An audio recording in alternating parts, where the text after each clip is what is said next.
प्रभुपाद जी जो हैं, ये जो स्वरनम विधि है इसके बारे में बहुत जगह बहुत अच्छी तरीके से बताते हैं। तो ये जो स्वरनम विधि है, जो नववेदा भक्ति हैं उसमें सबसे पहले स्वरनम विधि आता है और इसी के माध्यम से भक्त जो है वो भगवान के बारे में जान पाता है। वैसे हम देखते हैं पूरा जो सृष्टि है उसमें जो सबसे सूक्ष्म एलिमेंट है वो है ध्वनि, वो है साउंड। तो इसलिए जितने भी एलिमेंट्स हैं पूरे विश्व में उसमें हर एलिमेंट में साउंड है, हर एलिमेंट में ध्वनि है।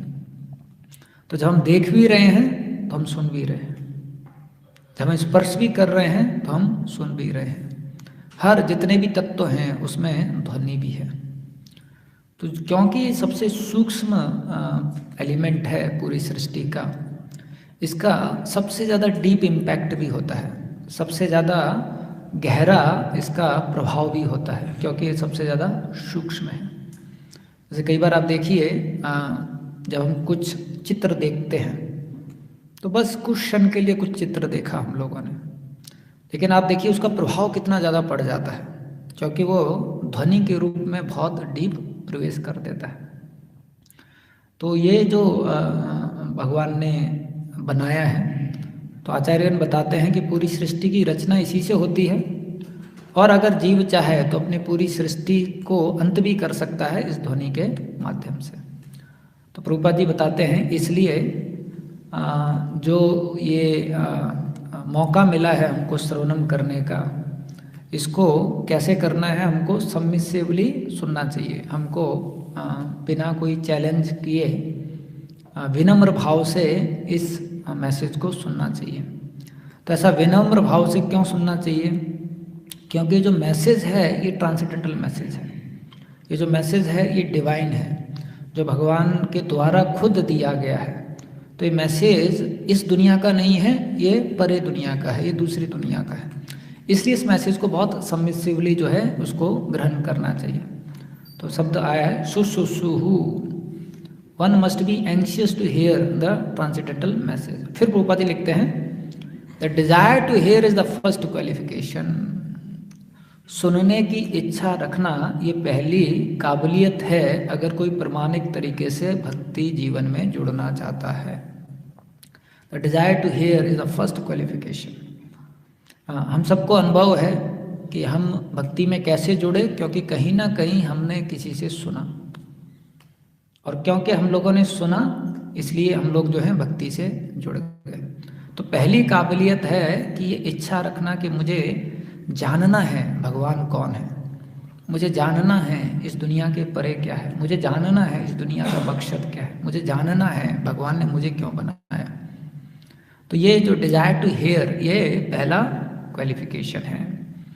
तो प्रभुपाद जी जो हमारे संस्थापक आचार्य हैं, आप देखेंगे उनका ये जो गुण था सुनने का, वो ही प्लीज किया था श्रील भक्तिसिद्धांत ठाकुर को।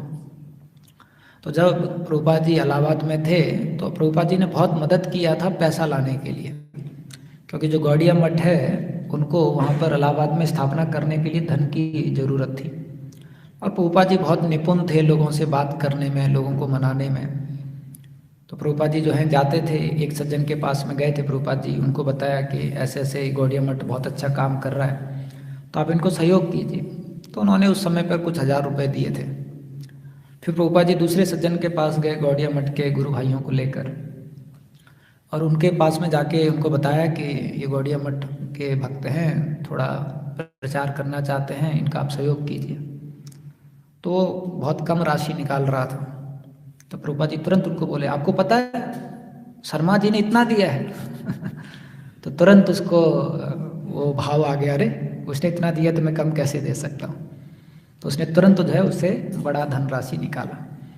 तो प्रभुपाद जी बहुत चतुर थे, जो उनके गुरु भाई थे, जब उन्होंने ये देखा तो बोले, अरे अभय बाबू बहुत अच्छे हैं। तो वो बहुत खुश थे एक गुण से, प्रभुपाद जी के एक गुण से। वो गुण क्या था कि ये लोगों को मनाकर धन लाने में बहुत अच्छे हैं। तो जब भक्तिसिद्धांत जी ठाकुर दीक्षा के लिए वहाँ पर देना चाहते थे, तो ये जो गुरु भाई हैं ये भक्तिसिद्धांत ठाकुर के पास आते हैं, बोलते हैं, महाराज एक लड़का है अभय नाम का, उसको आप दीक्षा दीजिए।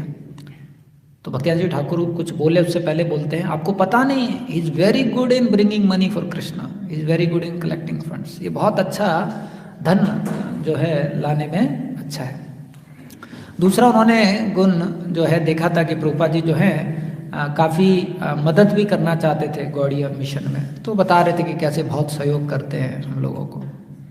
तो ऐसे बहुत सारे उन्होंने चीज़ें बताई, लेकिन भक्तिसिंह जी ठाकुर किसी भी गुण से आकर्षक नहीं हुए। उन्होंने क्या बताया कि आई नो हिम, मैं जानता हूँ अभय बाबू को और मैं इनको दीक्षा जरूर दूंगा। क्यों? क्योंकि ही लाइक्स टू हियर, क्योंकि वो भागवतम क्लास में आता है। ये गुण उन्होंने देखा और कोई गुण नहीं देखा। तो जब भी हम भक्ति करते हैं तो भक्ति के जो मूल पहलू हैं, मूल सिद्धांत हैं, उनको जानना, समझना और उसके अनुसार अपना जीवन ढालना, ये एक साधक का सबसे महत्वपूर्ण कार्य होता है। अगर हम भक्ति में रहकर भी भक्ति के जो मूल सिद्धांत हैं उनके अनुसार अपना जीवन नहीं ढालते हैं और फिर अपेक्षा करते हैं कि हम भक्ति में आगे बढ़ते रहें, तो ये अपेक्षा पूर्ण नहीं होगी। तो इसलिए यहाँ पर पोपा जी क्या बताते हैं, पहला काबिलियत क्या है भक्त का, कि वो सुनना चाहता है, ही लाइक्स टू हेयर, ऐसा। तो ये प्रभुपाद जी बताते हैं। फिर प्रभुपाद जी देखिए क्या बोलते हैं, less fortunate persons are not at all interested in hearing this Shrimad Bhagwat. जो दुर्भाग्यशाली लोग हैं या जो कम सौभाग्यशाली लोग हैं, उनकी रुचि नहीं है भागवतम को सुनने के लिए। तो देखेंगे संसार में बाकी सब चीज़ों के लिए रुचि बहुत जल्दी आ जाती है।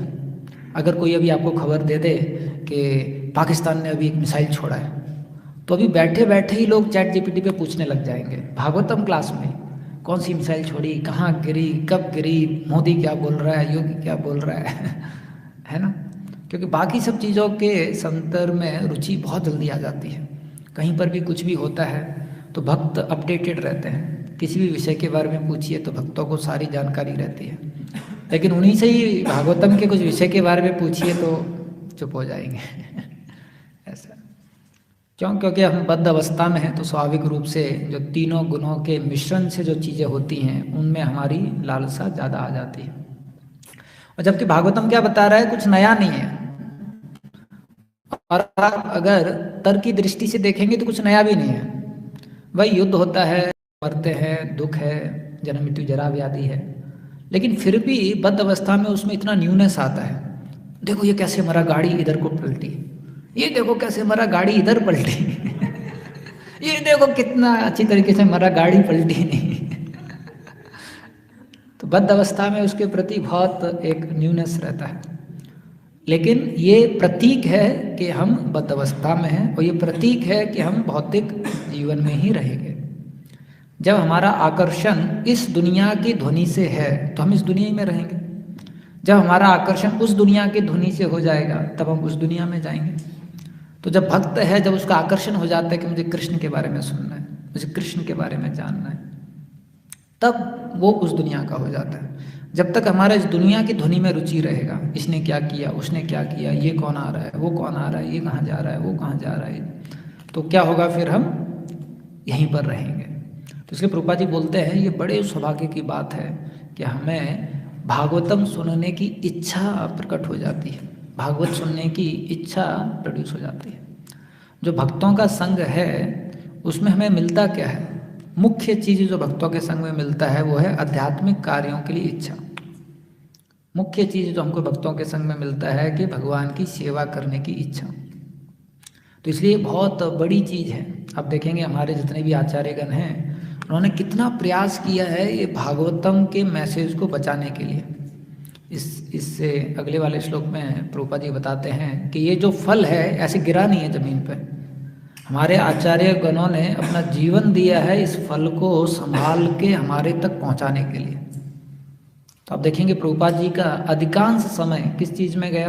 भागवतम को लिखने में गया। अगर आप देखेंगे प्रभुपाद जी का सबसे महत्वपूर्ण समय और सबसे ज़्यादा समय में गया, भागवतम में गया। उनका जो बेस्ट अर्ली मॉर्निंग आवर्स था प्रभुपाद जी ने भागवतम को उसमें किया। तो अगर हम प्रभुपाद जी का संग लेना चाहते हैं, प्रभुपाद जी का मूड जानना चाहते हैं, प्रभुपाद जी के अनुसार अपना जीवन ढालना चाहते हैं, तो हमें क्या करना है, उस भागवतम को पढ़ना है। इससे और कोई अच्छा तरीका नहीं है प्रभुपाद जी का संग करने का। ऐसा फिर बहुत अच्छा लाइन बताते हैं, the process is simple but application is difficult. तो ये भक्ति की खासियत है कि विधियाँ बहुत आसान हैं, लेकिन इनको पालन करना बहुत मुश्किल है। और वो क्यों? क्योंकि हम लोगों की भौतिक इच्छाओं के कारण और हम लोगों के अहंकार के कारण। वरना विधियाँ बहुत आसान, आपको कुछ नहीं करना है। तो अगर क्लास देना है तो उसमें भी थोड़ा तैयारी करना पड़ता है। कुछ वक्त लोग जो है कई घंटों भी तैयारी करते हैं, लेकिन सुनने की बात है, क्या करना है? कुछ नहीं करना है। तशनु, भगवान क्या बोल रहे, चुपचाप बैठो और कुछ नहीं करना। एक बार भक्ति पद्म महाराज जब कमलोचनपुर थे तो उस समय पर मैं कुछ युवक छात्रों को लेके गया था मीरा रोड में। तो मैंने महाराज से रिक्वेस्ट किया था, महाराज आप कुछ गीता के ऊपर प्रवचन कीजिए। तो उन्होंने बोला क्या टॉपिक है? तो मैंने बोला practical application of Bhagavad Gita. तो महाराज जब क्लास चालू किए तो बोले, लोग क्या सोचते हैं प्रैक्टिकल एप्लीकेशन मतलब कि कोई लाल पानी डाल रहे हैं, फिर नीला पानी डाल रहे हैं, वो पीला पानी हो जा रहा है तारे थे। लेकिन भक्ति का प्रोसेस क्या है? तशनु, चुपचाप बैठो और क्या करना है? कुछ नहीं करना है। क्या होगा? सब कुछ हो जाएगा तो इसलिए बाहर वाले लोग देखते हैं, बोलते हैं ये लोग करते क्या है, बैठे रहते हैं। और कई लोग तो एक ही जगह बैठे रहते हैं कुछ करते ही नहीं है। लेकिन हम ऐसा कार्य कर रहे हैं जो बहुत बड़ा कार्य है। हम इस दुनिया से बाहर निकल रहे हैं जो वो देख नहीं सकते, और वो इतना मेहनत कर रहे हैं, उससे क्या मिल रहा है उनको? इस दुनिया में और फंस जा रहे हैं। क्योंकि इस दुनिया की तुलना दलदल से की गई है। जितना छटपटाओगे, जितना हाथ पैर मारोगे, उतना तेज से अंदर जाओगे लेकिन भक्त क्या है, पहले तो एकदम हिलता नहीं है, चुपचाप बैठ जाता है क्योंकि हिलेगा तो नीचे जाएगा, और फिर ऊपर ध्वनि का सहारा लेता है क्योंकि ऊपर जाना है, नीचे नहीं जाना है। लेकिन भौतिकवादी है, वो ये चीज को नहीं समझ पाता है। तो इसलिए प्रभुपाद जी बताते हैं विधि इतना आसान है। भक्ति की बहुत बड़ी विशेषता है कि इतना आसान विधि दे दिया है कि बच्चा भी कर सकता है, प्रभुपाद जी बोल रहे हैं। और आप देखिए कितना बड़ा सौभाग्य है, आप बस बैठिए और सुनिए, आपका हृदय जो है शुद्ध हो जाएगा। बड़ा सौभाग्य है कि भगवान ने इतनी आसान विधि दे दी है। आप सोचिए अगर कलियुगा में इस तरीके से चैतन्य महाप्रभु आकर भगवान के नाम का प्रचार नहीं करते और हम लोगों को जो है योग मार्ग बताया जाता है, ज्ञान मार्ग बताया जाता, और हमारे गुरुजन आते और बोलते हैं कि चलो हिमालय पे चलते हैं, और हिमालय पर मंदाकिनी गंगा के ठंडे पानी में जो बर्फ की शिला है उसके ऊपर बैठ के जो है हम ध्यान करेंगे उस परमात्मा पे जो पूरे जगत का नियंता है। तो हम में से कितने लोग जाएंगे? आधे लोग तो रास्ते ही में चले जाएंगे बहुत मुश्किल है। लेकिन ये भगवान की कृपा है। एक कारण हम लोग भक्ति में क्यों जुड़ पाए, क्योंकि विधियाँ इतनी आसान है। अगर हमारे को भी शुरू में कोई आके बोलता कि रोज एक गाजर खिलाएंगे और हिमालय में तपस्या कराएंगे, तो कितने लोग चले जाते हैं। तो इसके लिए हमें बहुत कृतज्ञ रहना चाहिए कि भगवान कितने आसानी से हमारे पास में आ रहे हैं। और अगर भगवान इतने आसानी से हमारे पास में आ रहे हैं तो कम से कम हमें तो कृतज्ञता पूर्वक उस मौके का फ़ायदा उठाना चाहिए, भगवान के पास जाने का प्रयास करना चाहिए। फिर प्रभुपाद जी बोल रहे हैं, लेकिन जो दुर्भाग्यशाली व्यक्ति हैं उनको बहुत समय मिल जाता है बाकी चीज़ों के ऊपर चर्चा करने के लिए। आप में से कितने लोगों ने अनुभव किया है कि कई बार घंटों चले जाते हैं इन विषयों पर चर्चा करने के लिए, लेकिन भागवतम में या सर्वनम में आधा घंटा भी लगता है कि बहुत सुन लिया। अनुभव किया है? कई बार प्रजल्पा में आप देखिए कितना समय चला जाता है, अरे बीजेपी को वोट देना है, अरे अखिलेश यादव को वोट देना है, ऐसा। लेकिन भागवतम के ऊपर चर्चा करने के लिए जो है हमको घड़ी में समय देखना पड़ता है। कई बार 8:45 हो गया, 5 मिनट और 10 मिनट और, ऐसा। तो ये दर्शाता है कि हम लोग कितना बद्ध हैं, कितना हम इस दुनिया की ध्वनि से जड़े हुए हैं, जकड़े हुए हैं, और हमें कितनी ज़रूरत है जो आध्यात्मिक ध्वनि है उसका आश्रय लेने का। तो व्यक्ति जब जितना ज़्यादा बीमार होता है, तो अगर वो प्रामाणिक तरीके से बीमारी से बाहर आना चाहता है तो उतना वो दवाई का आश्रय लेगा। लेकिन दुर्भाग्य क्या है, कलियुगा में माया के प्रभाव के कारण माया बीमार अवस्था में ही हमको खुश कर देती है कि बीमार रहो। दवाई दवाई क्या करना है, अभी देखो और बीमारी बढ़ेगी, कितना आनंद आएगा। अभी 105 फीवर है, फिर 110, और रोज सुबह शाम को खांसना, दूसरों को भी फैलाओ। लेकिन अगर कोई प्रमाणिक तरीके से जानता है कि मैं बीमार हूँ, समझता है, तो वो उतना आश्रय लेगा आध्यात्मिक ध्वनि का। तो फिर प्रभुपाद जी बोलते हैं, लेकिन हम लोगों ने भक्तों को इनवाइट किया है कि आप भागवतम को सुन लीजिए। तो इस तरीके से प्रभुपाद जी जो हैं ये बताते हैं कि भागवतम का जो मैसेज है ये बहुत महत्वपूर्ण है। तो प्रभुपाद जी ये जो पूरा अध्याय है इसमें शरणम विधि के बारे में ही अच्छी तरीके से व्याख्या करते हैं। तो जो स्पीकर है उसके बारे में प्रभुपाद जी बताते हैं कि स्पीकर जो है उसका क्वालिफिकेशन क्या है। तो यहाँ ये बताते हैं, ऋष्याऊचुः त्वया खलु पुराणानि सेतिहासानि चानघ आज्ञातानि अपि अधीतानि धर्मशास्त्राणि यानि उत। तो इसमें बता रहे हैं कि सुत गोस्वामी जो हैं वो सारे दोषों से मुक्त थे और शास्त्रों का उन्होंने अच्छी तरीके से ज्ञान अर्जित किया था प्रमाणिक गुरु के अध्ययन में रहकर, अधीन रहकर। तो ये क्वालिफिकेशन बता रहे हैं स्पीकर का कि किन से हमें ये ध्वनि सुनना चाहिए, क्योंकि ये ध्वनि इस दुनिया का नहीं, ये ध्वनि कौन सी दुनिया का है, आध्यात्मिक दुनिया का है। और अभी हमें इस दुनिया की ध्वनि के प्रति इतना आकर्षण है, लेकिन आध्यात्मिक दुनिया का जो ध्वनि है उसके प्रति आकर्षण नहीं है। तो वो जो ध्वनि है वो कौन ट्रांसमिट कर सकता है, वो कौन हमारे पास में लेके आ सकता है, जो प्रमाणिक तरीके से, जो गुरु के अधीन रहकर, गुरु के नियमों को पालन करके, गुरु के अधीन रहकर शास्त्रों को पढ़ता है, उसको ही भगवान शक्ति देते हैं कि उसके माध्यम से ये जो आध्यात्मिक ध्वनि है वो आ सकती है। देखिए, भक्तिमय कार्य और भौतिक कार्य बाहरी रूप से देखने में, समझने में बहुत मुश्किल है, क्योंकि वही कार्य आध्यात्मिक भी हो सकता है, वही कार्य भौतिक भी हो सकता है। फर्क कहाँ है, चेतना में। जिसकी चेतना अच्छी होगी उसी समय पे योग माया एक्ट करती है, लेकिन चेतना अच्छी नहीं है उसी टाइम पे महामाया एक्ट करती है। तो जो स्पीकर है उसका गुण बताया गया है कि वो प्रमाणिक तरीके से जो 4 नियम हैं उसको पालन करना चाहिए और अच्छी तरीके से उसने शास्त्रों का अध्ययन भी करना चाहिए गुरु के अधीन रहकर। ऐसा नहीं है कि वो उसने अच्छी तरीके से शास्त्रों का अध्ययन नहीं किया है लेकिन वो उनको बोलना चाहता है। और फिर तीसरा बताया है कि to hear and explain them is more important than reading them. और कौन अच्छी तरीके से इनको प्रेजेंट कर पाता है, जो इनको बोलना भी सीख गया है। तो एक तो है कि सुनना और दूसरा है उसको दोहराना। तो जो सुनता भी है और दोहराता भी है वो समझ जाता है और फिर उसको भगवान एम्पावर करते हैं, शक्ति देते हैं, जिससे कि वो इसको दूसरों तक पहुंचा सकता है। फिर पोपा जी बहुत सुंदर लाइन बताते हैं, द हियरिंग एंड चैंटिंग यानी कि शरणम और कीर्तनम, they are of primary importance to progressive spiritual life.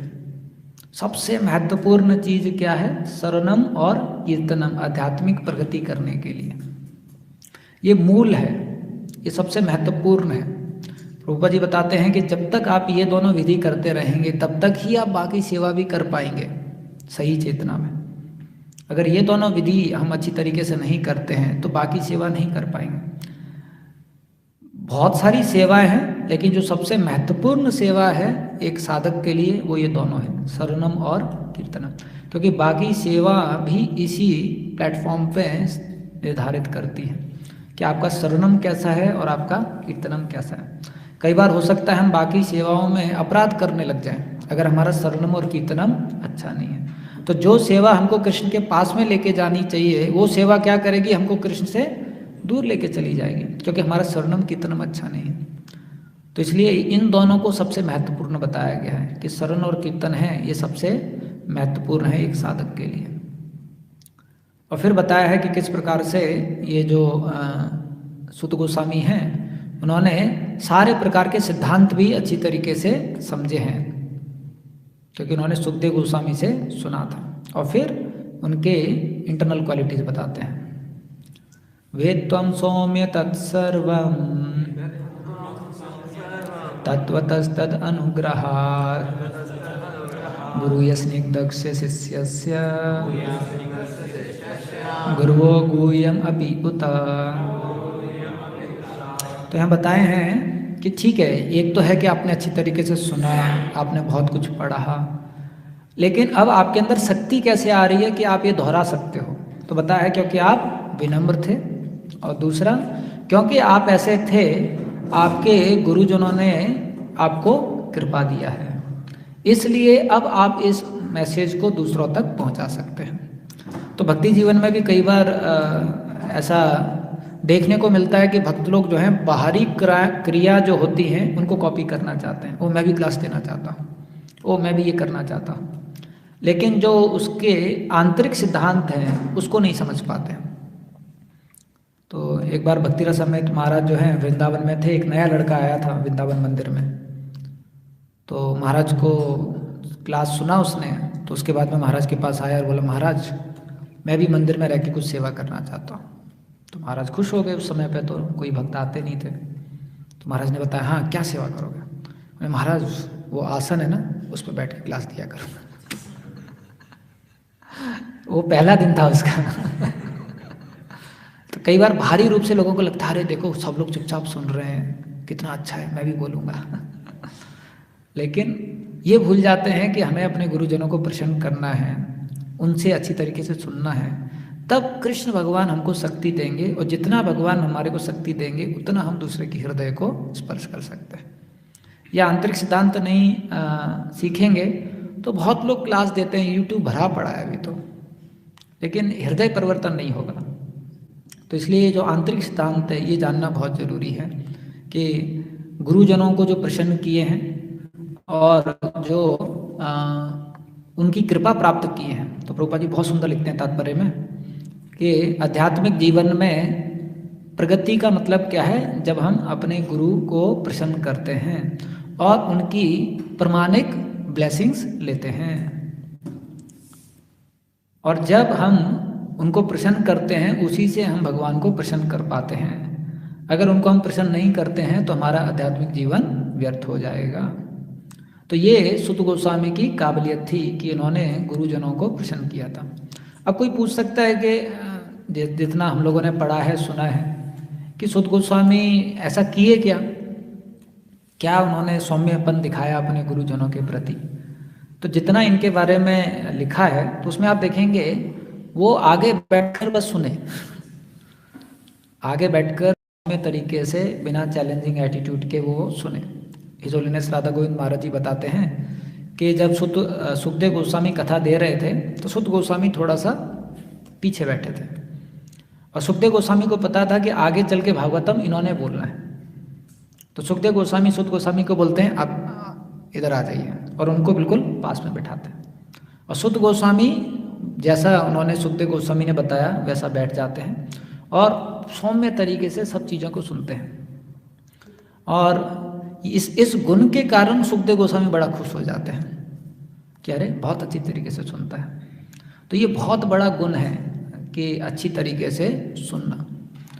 एक बार हिज होलीनेस राधानाथ महाराज जी जो हैं गृहस्थ के घर पे गए थे, तो उन्होंने बहुत अच्छा पकवान बनाया था खाने के लिए, खिलाने के लिए महाराज को। तो महाराज ने बोला नहीं मैं नहीं खाऊंगा, मेरा पेट स्वास्थ्य ठीक नहीं है। तो माता जो है रोने लग गई, जिसने बहुत मेहनत किया था। तो माता बोली अरे महाराज कितना मैंने मेहनत किया जिससे कि ये पकवान बनाऊं आप खाएं, और आप बिना खाए जा रहे हैं। तो महाराज तुरंत बोलते हैं मैं भी तो कितना मेहनत करता हूं क्लास देने के लिए, तुम सो जाती हो।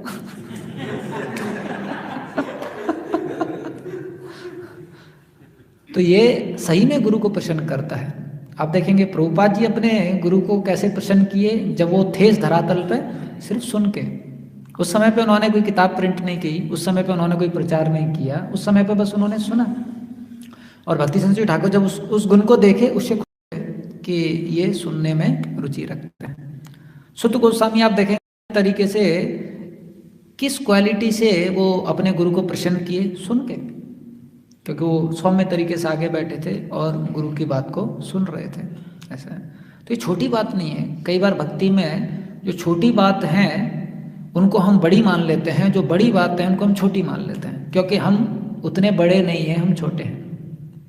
लेकिन अगर आप बड़े बनेंगे तो जानेंगे कि जो छोटी बात है वो बहुत बड़ी बात है, कि गुरु का जो आदेश है उसको सुनना ध्यान से। तो ये गुण जो है वो बताते हैं। तो इसके बाद में अब ऑडियंस के बारे में बताते हैं। समय स्पीकर क्वालिफिकेशन में चला गया। ओके। तन्ना सुसुमानानां अरसि अंगानुवर्णितुं यस्यावतारो भूतानां सेमाय च भवाय च। तो यहाँ बताया है कि O Suta Goswami, we are eager to learn about the personality of God and his incarnations. तो क्या बोल रहे हैं, मैं जानना चाहता हूँ भगवान के बारे में और भगवान के इनकारनेशंस के बारे में। तो आप देखेंगे हमारे जो आचार्य गण हैं उनका मुख्य कंट्रीब्यूशन क्या है, तो आप देखेंगे वो है भगवान की लीलाओं का वर्णन। आप देखेंगे जितने भी आचार्य हैं उन्होंने क्या किया है, भगवान की लीलाओं का वर्णन जो है इतने सारे ग्रंथों के माध्यम से लिखा है। तो अगर हम अपने आचार्य गणों का कृपा चाहते हैं तो हमको क्या करना है, उन लीलाओं को श्रवण करना है, और उसके लिए उत्कंठा होनी चाहिए, उसके लिए इच्छा होनी चाहिए कि मुझे जानना है भगवान कब अवतार लेते हैं, भगवान ने कौन सा अवतार कब लिया, हर अवतार में भगवान ने क्या क्या लीलाएं की और क्या क्या शिक्षाएं दी। और आप जितने भी भगवान की लीलाएं हैं, अवतार हैं, उनमें इतनी शिक्षाएं आती हैं उनके भक्तों से माध्यम से, भगवान के माध्यम से, जो व्यवहारिक जीवन में भी बहुत मदद करती हैं और आपके आध्यात्मिक जीवन में भी बहुत मदद करती हैं। यहाँ पर हम एक जगह पढ़ रहे थे कि जो विदुर जी जो हैं वो धृतराष्ट्र को बताते हैं। तो ये भागवतम में नहीं आता है, ये महाभारत में आता है, क्योंकि विदुर जी धृतराष्ट्र को बोल रहे थे कि सब छोड़ के जाओ, और धृतराष्ट्र जो है वो छोड़ नहीं पा रहे थे, जबकि वो देख नहीं पाते थे किस चीज़ से आसक्त हैं, लेकिन वो आसक्त थे तो छोड़ के नहीं जा पा रहे थे। तो विदुर जी उनको बोलते हैं कोई भी व्यक्ति कहीं भी जाएगा उसको ये 5 चीज़ें मिलेंगी। तो बहुत सुंदर बताते हैं, बोलते हैं पहला चीज़ उसको कुछ मित्र मिल जाएंगे, कुछ दुश्मन मिल जाएंगे, कुछ न्यूट्रल लोग मिलेंगे जिनको फर्क नहीं पड़ता आप जियो या मरो चौथा वो बताते हैं आपको कुछ जगह मिल जाएगी रहने के लिए, और पांचवा बताते हैं कुछ ऐसे भी लोग मिल जाएंगे जो आप पे निर्भर होना चाहते हैं, जो आपका शेल्टर लेना चाहते हैं। उसके बाद वो आगे बताते हैं, जैसे युधिष्ठिर महाराज जी का कन्वर्सेशन हम सुन रहे थे। तो युधिष्ठिर महाराज जी को पूछा गया कि who is a happy person in this world, इस दुनिया में सुखी व्यक्ति कौन है। तो इतना उन्होंने प्रैक्टिकल आंसर दिया। तो युधिष्ठिर महाराज जी बोलते हैं जिसके पास पहला लोन नहीं है, दूसरा जो फॉरेन लैंड में नहीं है अपने घर पे है, और तीसरा जिसका खाना पच जाता है ये व्यक्ति सुखी व्यक्ति है, जिसके पास कोई कर्ज नहीं है और जो कोई विदेशी जगह पे नहीं है, अपने घर पे है, और तीसरा जिसका खाना पच जाता है, क्लियरिंग सुबह हो जाता है, वो सुखी व्यक्ति है। वैसे ही पूछा गया कि कर्म के सिद्धांत को हम कैसे डील करें, तो बहुत सुंदर बताते हैं। बोलते हैं you can exhaust your good karma by enjoying and you can exhaust your bad karma by not complaining. जो अच्छा कर्म है उसको कैसे ख़त्म कर सकते हो, पकौड़ा आ रहा है खा लो, पास्ता आ रहा है खा लो, आपका गुड कर्मा खत्म हो गया। और बैड कर्मा कैसे कर सकते हैं, आज खिचड़ी बनाए, कंप्लेन मत करो अगर आप कंप्लेन नहीं करेंगे तो आपका बैड कर्मा जो अकाउंट से चला जाएगा, कंप्लेन किया तो क्या होगा, वापस चढ़ जाएगा। ऐसा तो ये देखिए इस भगवान की लीलाओं के माध्यम से ऐसे बहुत सारे व्यवहारिक सिद्धांत भी हम सीखते हैं, और भगवान का किस प्रकार से भक्तों के साथ में आदान प्रदान होता है, प्रेम क्या होता है वो हमको समझ में आता है। इस दुनिया में हम देखते हैं कि व्यक्ति जो है बहुत ज़्यादा स्वार्थ से घिरा होता है। प्रेम जो है वो समझना बद्ध अवस्था में बहुत मुश्किल है, लेकिन जब हम भगवान की लीलाओं को देखते हैं, भगवान का आदान प्रदान देखते हैं, तब समझ में आता है कि ये प्रेम है, और तब हमारा आकर्षण जो है भगवान के प्रति होता है। तो उसके लिए लेकिन हमें क्या करना है, हमें ईगर होना चाहिए। ऐसा अगर हम बहुत ईगर होते हैं तो जो वक्ता हैं उनको भी भगवान प्रेरणा देते हैं कि वो ऐसा बोलें जिससे कि हमारे लिए मदद हो। तो यहाँ ये बताया है क्योंकि हम लोग बहुत ईगर हैं ऑडियंस, तो प्रभुपाद जी बताते हैं ये पहला कंडीशन है ऑडियंस के लिए। क्या कंडीशन है कि आपको क्या होना है, ईगर होना है। अगर ऑडियंस बहुत ईगर है तो आप जो हैं इस मैसेज को बहुत अच्छी तरीके से सुन सकते हैं और समझ सकते हैं। कई बार आप देखिएगा एक ही क्लास में अगर बहुत ईगर हैं, हम सुन रहे हैं तो कुछ पॉइंट्स बहुत अच्छी तरीके से रिफ्लेक्ट करते हैं, लेकिन ईगर नहीं है, सुन नहीं रहे हैं, बीच बीच में झपकी आ रही है तो क्लास के बाद वाइप आउट हो जाता है, वॉश आउट हो जाता है। क्लास के बाद ऐसा लगता है कि जैसे मैं सो के उठा हूँ। क्यों? क्योंकि हम ईगर नहीं थे तो फिर इस ध्वनि से हम नहीं कर पाए। तो देखिए भौतिक ध्वनि को पाने के लिए हमको मेहनत नहीं करना पड़ता है क्योंकि स्वाभाविक रुचि है, लेकिन आध्यात्मिक ध्वनि को प्राप्त करने के लिए हमको मेहनत करना पड़ेगा, इसलिए हमको साधक बोला गया है। तो उसके लिए हमें जितनी भी मेहनत हो वो करना चाहिए। अब प्रभुपाद जी के ओल्ड वीडियोस देखिए जिसमें प्रभुपाद जी प्रवचन दे रहे हैं, तो कई बार प्रभुपाद जी के शिष्यों को नींद आ रही है तो क्या करते थे, खड़े हो जाते थे। सन्यासी भी खड़े हुए हैं, आप सोचिए, सन्यासी भी डंडा लेके खड़े हुए हैं, मतलब कितनी बड़ी बात है। और प्रभुपाद जी के समय मुझे बहुत दुर्भाग्य लगता है, लेकिन मैं देखा था प्रभुपाद जी के समय सन्यासी सबसे आगे बैठते थे। मायापुर में भी जो जितना सीनियर है वो कहाँ बैठेगा, आगे बैठेगा। वो बिल्कुल ऐसे अलग से आसन लगते थे सन्यासियों के लिए, सब आगे बैठते थे, फिर यंगर डिवोटीज पीछे बैठते थे। तो ये हमारे संस्था का हार्ट है और इसमें हम जितना योगदान कर सकें, खुद भी सुन के और दूसरों के लिए भी अच्छा उदाहरण पेश करके, बहुत बड़ी सेवा है। जब यंग डिवोटीज देखेंगे अरे सीनियर डिवोटीज भी इतना ईगर है सुनने के लिए, तो उनका भी रुचि आएगा। लेकिन अगर वो देखते हैं कि उनके अंदर उतना ईगरनेस नहीं है सुनने का, तो उनके अंदर भी नहीं आएगा। लेकिन हमको जानना है कि अगर मैं ईगरनेस के साथ सुनता हूँ तो मेरे गुरुजन बहुत खुश हैं, भगवान बहुत खुश हैं। दो विधियां हैं जिसमें श्योर है कि भगवान और गुरु खुश हैं। पहला है अगर आप 16 माला ध्यानपूर्वक जप कर रहे हो, दूसरा है आप भागवतम का श्रवण बहुत अच्छी तरीके से कर रहे हो। बाकी सेवाओं में आपके भाव और बहुत सारी चीज़ें भी जरूरी होती है, लेकिन आप चैंटिंग कर रहे हो भगवान खुश है, कैसा भी कर रहे हो भगवान खुश है। लेकिन जितना अच्छा करोगे उतना भगवान ज़्यादा खुश है। और वैसे ही प्रमाणिक तरीके से आप अगर 16 माला ध्यानपूर्वक जप कर रहे हो तो गुरु खुश है, क्योंकि एक इंस्ट्रक्शन गुरुजन हर किसी को देते हैं, वो क्या है कि 16 माला ध्यानपूर्वक करना है। कई बार शिष्यों में रहता है कि हमारे गुरु ने एक भी इंस्ट्रक्शन नहीं दिया है हमको, ये तो सबको दिया है कि 16, और ये हमने खुद लिया भी है कि गुरुजी ये इंस्ट्रक्शन मैं फॉलो करूँगा। तो जब हम ये करते हैं तो अब हम देखते हैं भगवान की कृपा जो है वो आती है।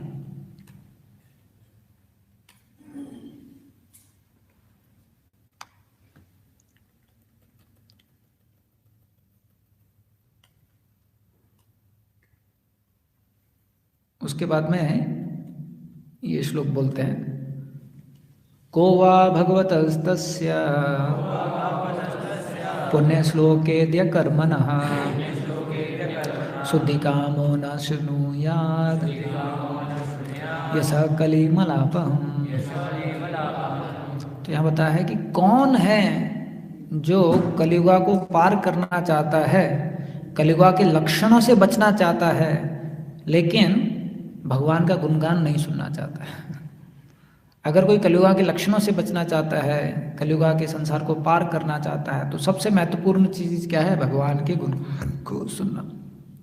जो स्वरूप दामोदर को यहाँ पर आए थे, हिज होलीनेस गिरिराज स्वामी महाराज जी के सर्वेंट, तो वो कोट कर रहे थे कि जीव गोस्वामी बोलते हैं कि सरेंडर है क्या। तो जीव गोस्वामी बोलते हैं सरेंडर मतलब कि आप जो हैं अपने आप को हमेशा भगवान की ध्वनि से सराउंड कर रहे हो, आप हमेशा भगवान के बारे में सुन रहे हो। तो पूना में एक भक्त थे जो बहुत अच्छा बोलते थे, तो बोलते थे कि ब्रह्मचारी life means hunting for service and haunted by sound vibration. ऐसा बोलते थे कि वो जो है वो हमेशा ध्वनि जो है, आध्यात्मिक ध्वनि उसके कानों में जाती रहती है और सेवा करना चाहता है। तो ये देखेंगे हमारा कितना बड़ा सौभाग्य है। पहले शिला भक्ति विनोद ठाकुर को कितने साल लगे एक चैतन्य चरितामृत का कॉपी पाने के लिए। कई सालों के बाद में उनको चैतन्य चरितामृत का कॉपी मिला। 11 साल ना, 11 साल में उनको ये कॉपी मिला। और प्रभुपाद जी के जो शिष्य थे वो इंतजार करते थे कि अब जो है चौथा कैंटो कब आएगा, अब पांचवा कैंटो कब आएगा, अब छठवां कैंटो कब आएगा। एक हम लोग हैं जो 12 कैंटो साथ में आ जाते हैं चैतन्य चरितामृत भी आ जाता है, उसके बाद हमको लगता है कि ज़्यादा खरीद लिया तो आप देखेंगे हम कंप्लेन नहीं कर सकते कि हमारे पास में मौका नहीं है भगवान के बारे में सुनने के लिए। प्रभुपाद जी ने वो मेहनत करके गए हैं, अपना सबसे क्वालिटी टाइम, सबसे ज़्यादा समय ग्रंथों को लिखने में। हम कंप्लेन नहीं कर सकते कि हमारे पास में अवेलेबल नहीं है। अभी आचार्यों के ग्रंथ भी अंग्रेजी भाषा में भी हिज होलीनेस भानुस्वामी महाराज जी ने, आपको पता है कितने ग्रंथ उन्होंने ट्रांसलेट किए? 120 ग्रंथ अंग्रेजी भाषा में ट्रांसलेट किए हैं। आप बोल ही नहीं सकते कि प्रभु जी मेरे को जो है ये तत्व जानना था, वो है नहीं, हर चीज़ है। अब कहीं कमी है तो हमारी इच्छा की है। तो अगर हम इस चीज़ को जान लें कि हमारे आचार्यगण इतना मेहनत किए हैं जिस चीज़ के लिए हमको देने के लिए, उसको हम स्वीकार करें। और अगर हम ये करते हैं तो भगवान जैसा गीता में बताते हैं कि जब आप शास्त्र पढ़ते हो तो आप मेरी पूजा कर रहे हो बुद्धि से। You are worshipping me by your intelligence. तो इस तरीके से हमारा जो भगवान के प्रति विश्वास है, भगवान के प्रति जो आकर्षण है वो बढ़ जाएगा। ऐसा तो विधि बहुत आसान है, लेकिन हमें इसको गंभीरतापूर्वक स्वीकार करना चाहिए। जब हिज होलीनेस जयद्वैत स्वामी महाराज यहाँ पर आए थे तो मैंने देखा था कि वो रोज़ सुबह हम लोग उनका भागवतम क्लास रखते थे यहाँ पर, और भागवतम क्लास सुनने के बाद में प्रसादम से पहले वो रोज़ सुबह प्रभुपाद जी का एक क्लास सुनते थे। तो मैंने देखा था उनके पास में एक साउंड बॉक्स था, चेयर पे बैठ जाते थे धूप में थोड़ा सा, और फिर पूरा क्लास सुनते थे प्रभुपाद जी का। और जबकि कितने साल हो गए उनको, लेकिन उनका डेली प्रैक्टिस था कि रोज प्रभुपाद जी का एक क्लास सुन के ही बाकी सेवाओं में आगे बढ़ते थे। ऐसा तो आप देखेंगे कि जो भक्त बहुत अच्छी तरीके से भक्ति में प्रगति किए हैं तो उनका हाईलाइट है उनकी लाइफ में कि वो शरणम और कीर्तनम जो है उस पर बहुत जोर दिए हैं। ऐसा और भक्त जो है बहुत कृतज्ञ रहता है इस मौके के लिए कि मुझे एक मौका जो है कैसे मिला है। ऐसे बहुत सारे श्लोक है भागवतम में। एक जगह बताया गया है कि अगर कोई भागवतम के बारे में सुन नहीं रहा है तो उसका जो जीवन है वो सिर्फ बीत रहा है, उसका जीवन सिर्फ कट रहा है, सनसेट हो रहा है और उसका आयु जो है वो कम हो रहा है। लेकिन अगर कोई भागवतम अच्छी तरीके से सुन रहा है तो उसका आयु कम नहीं हो रहा है, वो उसको मदद कर रहा है आध्यात्मिक जीवन में जाने के लिए। तो प्रभुपाद जी ने ये विधि दी है नित्यम भागवत सेव्या, इसलिए पर्पसफुली प्रभुपाद जी ने ट्रांसलेट किया उसको, daily attendance in Shrimad Bhagavatam class. ऐसा है तो इसके लिए दोनों तरफ से है, जो स्पीकर है उनको भी बहुत प्रयास करना चाहिए कि मैं अच्छी तरीके से गुरु परंपरा में जो सुना है प्रभुपाद जी के ग्रंथों से मैं उसको दोहराऊँ अच्छी तरीके से, जिस तरीके से ऑडियंस को अच्छा लगे और वो समझ भी पाएँ। और ऑडियंस को भी प्रयास करना चाहिए कि ये बहुत महत्वपूर्ण सेवा है जिसमें हम टाइम पर जाएं और ध्यानपूर्वक सुनने का प्रयास करें। और जो कम्युनिटी, जो टेम्पल कीर्तनम और शरणम के अराउंड सेंटर्ड रहते हैं वो अच्छी तरीके से ग्रो करते हैं। जिस मंदिर में, जिस संस्थान में शरणम और कीर्तनम इन विधियों को मुख्य रखा जाता है तो वो बहुत अच्छी तरीके से ग्रो करते हैं। वरना भक्तों में जो है द्वेष बुद्धि आ जाता है, भक्तों में क्लेश आ जाता है, और फिर भक्त जो है दोषारोपण करके खुद भी नीचे जाते हैं, दूसरों को भी नीचे करते हैं। लेकिन अगर हम भगवान की लीलाओं को केंद्र बिंदु बनाएंगे तो उसकी पवित्रता से हमारा हृदय जो है वो शुद्ध हो जाएगा। तो इसी के साथ हम यहाँ विराम देते हैं। हरे कृष्णा। श्रील प्रभुपाद की जय। किसी का कोई सवाल है तो पूछ सकते हैं। यस, माइक दे सकते हैं प्रभु को। हरे कृष्ण। रोजी का प्रश्न ये है कि कुछ स्पीकर्स जब कथा करते हैं, क्लास देते हैं तो बहुत क्लियरली बताते हैं, स्पष्ट रूप से समझ में आ जाता है क्या उनका मैसेज कन्वे करना चाह रहे हैं।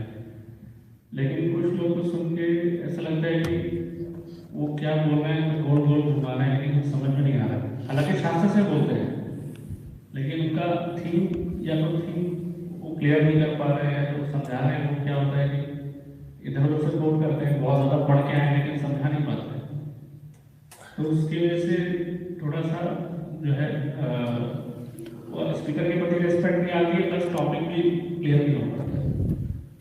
हाँ, क्या करना चाहिए ऐसे? एक्चुअली एक और चीज़ मैंने देखा शास्त्रों में, हर चीज़ बहुत प्रैक्टिकल है शास्त्रों में।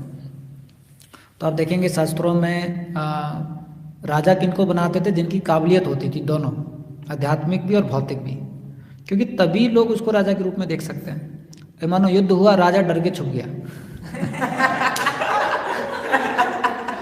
और लोग उसको कैसे रिस्पेक्ट करेंगे? पॉसिबल नहीं है ना वैसे। तो एक्चुअली शास्त्र हमारे कभी इम्प्रैक्टिकल नहीं है। शास्त्र में हर चीज़ की क्षमता, जैसे गुरु है तो गुरु के क्वालिफिकेशन है, तब से झुकेगा। पहले तो आपको अपनी आध्यात्मिक और आपके जो काबिलियत है उसके दम पे झुकाना है लोगों को, तब वो फिर आपसे आध्यात्मिक ज्ञान लेगा, तब वो आपके आध्यात्मिक महत्व को समझेगा, वरना कैसे समझेगा? नहीं होगा वैसे। तो हमारे शास्त्र बहुत प्रैक्टिकल है। इसलिए आप देखिए प्रभुपाद जी ने यहाँ पर काबिलियत बताई है स्पीकर का, तो क्या बताया है? चारों नियम पालन करना चाहिए। दूसरा क्या बताया? वेल वर्स्ड, बहुत अच्छी तरीके से शास्त्र पढ़ा होना चाहिए। और देखिए तीसरा क्या बताया? He should know how to present also. तो पहला तो है कि वेल वर्स्ड है, दूसरा क्या है? 4 नियम पालन कर रहा है, तीसरा उसने काफ़ी बार रिपीट किया है और उसको पता है कि कैसे इस मैसेज को अच्छी तरीके से लोगों को कन्वे करना है, ये भी उसको पता रहना चाहिए। और उसको गुरु की कृपा मिली है जिससे कि उसको ये शक्ति मिली है ये करने का। तो जो स्पीकर है उसको प्रयास करना चाहिए कि मैं इन गुणों पे जो है उसको मैं करूं, और जो सीनियर भक्त हैं उनको देखना चाहिए कि जो इस तरीके से फुलफिल कर रहे हैं क्राइटेरिया, उनको मौका दिया जाए भागवतम जो है क्लास देने के लिए।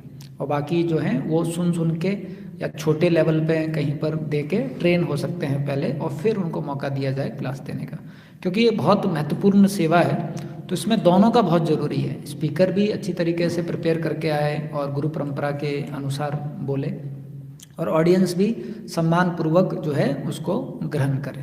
तो आपका पॉइंट सही है।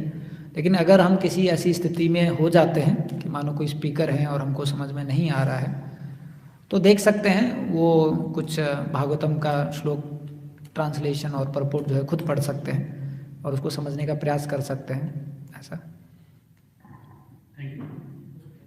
लेकिन अगर कुछ ज़्यादा ऐसा हो रहा है तो मैनेजमेंट में बता सकते हैं, क्योंकि ये एक इम्पॉर्टेंट सेवा है जिसमें हर भक्त जो इंस्पिरेशन फील होना चाहिए। हाँ,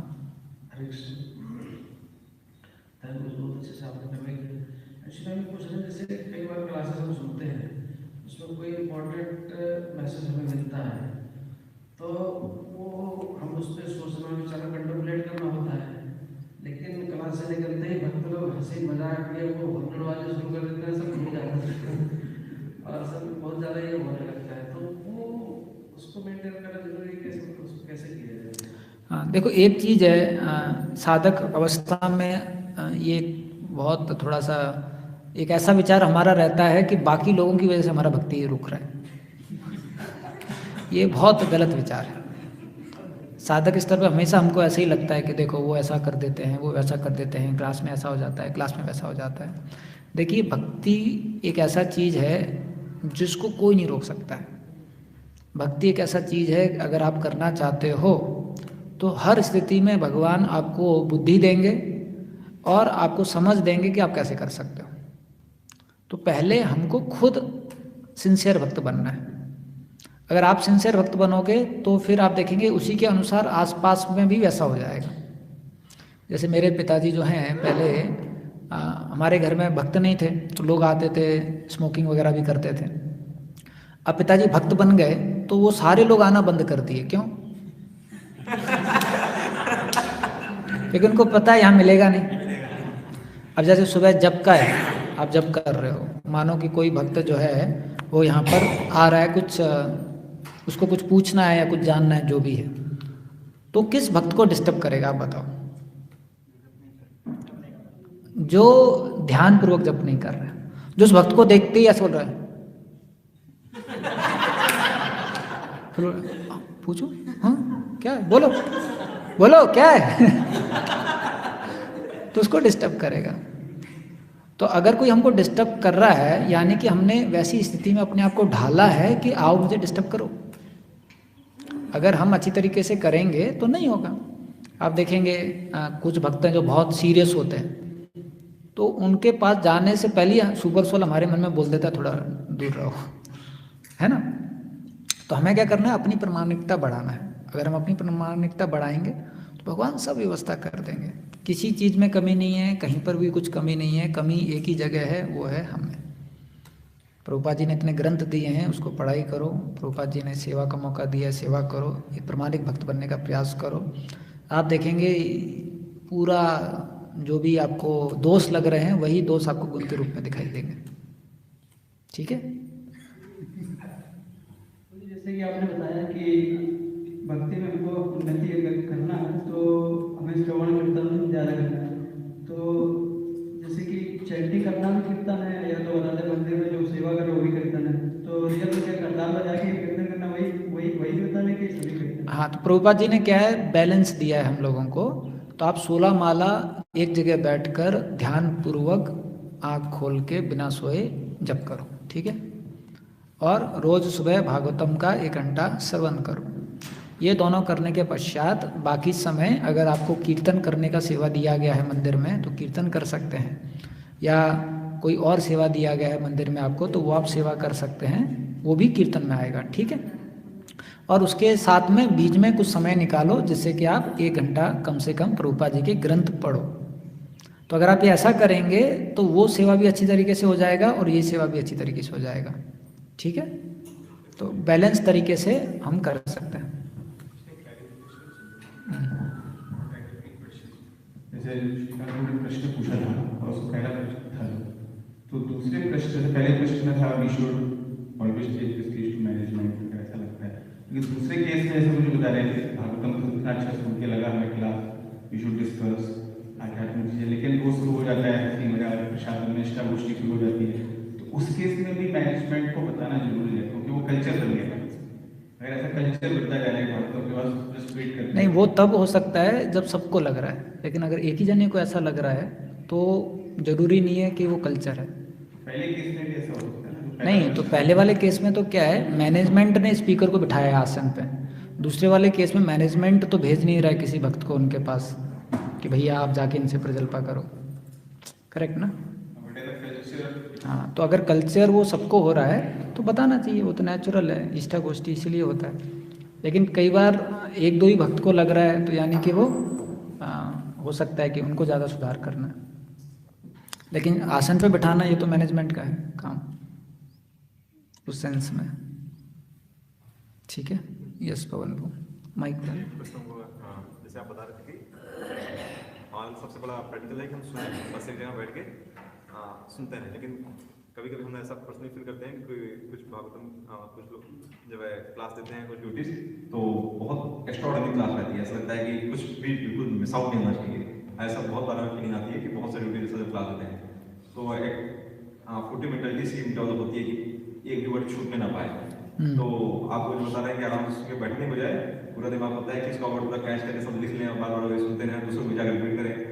ज़्यादा देर फोकस एप्लीकेशन में हमारा फोकस हो जाता है दूसरों को डिलीवरी एप्लीकेशन भी रहता है लेकिन वो कम होता है। और दूसरा कि अगर हम रिकॉर्डिंग सुनते हैं तो फिर रोक के 1 घंटे का 3 घंटा बन जाता है अगर हम सुनते हैं। तो फिर उस पर क्या सही है और नहीं सही है, तो फिर क्या एप्लीकेशन करना चाहिए? देखो, आप जो कर रहे हैं आप ये भी अगर करते रहेंगे तो धीरे धीरे करके आप देखेंगे खुद ही ये साउंड वाइब्रेशन आपको शुद्ध कर देगा। मेन इम्पॉर्टेंट है कि आप जो हैं उस ध्वनि को अच्छी तरीके से सुनने का प्रयास करो। कोई भी, चाहे चैंटिंग है चाहे स्वरनम है, सबसे पहला है कि ध्यानपूर्वक सुनना। जब आप ध्यानपूर्वक सुनेंगे धीरे धीरे करके उस सुनने में ये भी होगा कि आपको सबमिसिवली सुनना है। आपको जो है भगवान की लीलाओं किस प्रकार से भगवान आदान प्रदान कर रहे हैं वो समझने में आएगा। तो धीरे धीरे करके अपने आप ही आपका जब हृदय शुद्ध होगा तो जब आप एक पॉइंट सुनोगे तो आपको बहुत अच्छा लगेगा। और उसके बाद आप पूरा दिन देखना वो पॉइंट वाइब्रेट होता रहेगा, पूरा दिन वो वाइब्रेट होता रहेगा। जैसे मैं जब वो चेतन भागवत पढ़ रहा था तो उसमें वो श्लोक पढ़ा मैंने, जब श्रीधर स्वामी बोलते हैं महाप्रभु को कि time passes equally for everyone, Kolave Sridhar. तो मैं उस श्लोक के ऊपर करीबन 10 क्लास दिया। वो बार बार वो रिंग होता था, बार बार रिंग होता था। वैसे ये युधिष्ठिर महाराज वाला हरि का पूरा हम लोग वहाँ पढ़े थे वृंदावन में, गोवर्धन में, कि हैप्पीनेस क्या है, तो बार बार वाइब्रेट होता था कि क्या प्रैक्टिकल डेफिनेशन दिया है हैप्पीनेस का। तो ऐसे आप पढ़ेंगे ना तो एक एक पॉइंट आपको बहुत अच्छा लगेगा, और जितना समय आप बिताएंगे उतना आप देखेंगे वो टच ज़्यादा करेगा साउंड वाइब्रेशन। शुरू में क्या होता है, बस इन्फॉर्मेशन आ जाता है, वो एक प्रोसेस है, लेकिन आप 10, 15, 20 साल के बाद में एक शब्द पढ़ेंगे आपको लगेगा बाप रे क्या बोला है सुखदेव गोस्वामी ने, क्या गुण है भगवान का, वो आपके चेतना में बार बार होता रहेगा। और असली में भागवतम क्लास का है कि आप क्लास के बाद में कुछ एक चीज़ ऐसा रहे जो आपको रिंग होता रहे, इसका मतलब आपने अच्छी तरीके से सुना है, ऐसा है। तो वो गलत नहीं है, आप जो कर रहे हैं वो सही है, बस करते रहिए, धीरे धीरे करके आप देखना वो होता रहेगा। वो मैं बताया जो आप कर रहे हैं उसको करते रहिए, और जो आप चाहते हैं वो इसी से हो जाएगा, ऐसा। क्लास में बोला कि वो एक पॉइंट रिंग करना चाहिए, कई बार क्लास सुनते हैं, बहुत से वक्त आते हैं तो ऐसा बोलते हैं कि बहुत से पॉइंट्स रिंग करते हैं, बहुत से पॉइंट जो बोलते हैं सब देखो इसमें सिंपल सा चीज़ है, कुछ भी आर्टिफिशियल नहीं करना है। बहुत सारे भक्त बहुत सारी चीज़ बताएंगे, ठीक है, कुछ भक्त बताएंगे कि उसको ऐसे नोट्स बनाओ, इस पैराग्राफ को ये लिखो, उस पैराग्राफ को ये करो, ये करो करो, बहुत सारी चीज़ें बताएंगे। आप देखो आपके अनुसार आपको क्या अच्छा लग रहा है, ये सब डिटेल्स हैं, ठीक है। अगर आपको अच्छा लग रहा है कि नहीं प्रभु जी मैं तो बस आगे बैठता हूँ बिना नोट्स बनाए, मुझे बहुत अच्छा लगता है, कोई प्रॉब्लम नहीं। दूसरा भक्त है उसको नोट्स बना के बहुत अच्छा लगता है, कोई प्रॉब्लम नहीं। इसेंस क्या है कि आप ध्यानपूर्वक सुन रहे हो, वो इसेंस है, ऐसा है, ठीक है। तो आपको क्या अच्छा लगता है, जो बहुत सारी चीज़ें बताई जाती हैं उसमें से वो चीज़ पकड़ लो और प्रोसेस को अपनाओ। ये तो डिटेल्स हैं कैसे करना है, ठीक है। हरे कृष्णा। समय 12:00। हरे कृष्ण। हाँ और ये जैसे शुरुआत में आपने बताया कि हमारे पास समय बहुत कम है, तो हमको ये हमेशा दिमाग में बैठा कर रखना चाहिए कि हमारे पास समय बहुत कम है और हमको अपना ये समय कहाँ इन्वेस्ट करना है, राइट। तब हम इस चीज़ों का भी आपने सारा कुछ बताया, तभी हम इसको कॉन्सेप्ट। हाँ हरे कृष्ण। नहीं, आपके लिए मनन करना थोड़ा आसान है बाकी लोग थोड़ा जवान है तो लेकिन आपने अच्छा अनुभव बताया, बहुत अच्छा अनुभव बताया, और ऐसा अगर अनुभव है, ऐसा थॉट प्रोसेस है, तो हम बहुत जल्दी और प्रामाणिक भक्त बन सकते हैं, ऐसा है। बहुत बहुत धन्यवाद। श्रील प्रभुपाद की जय।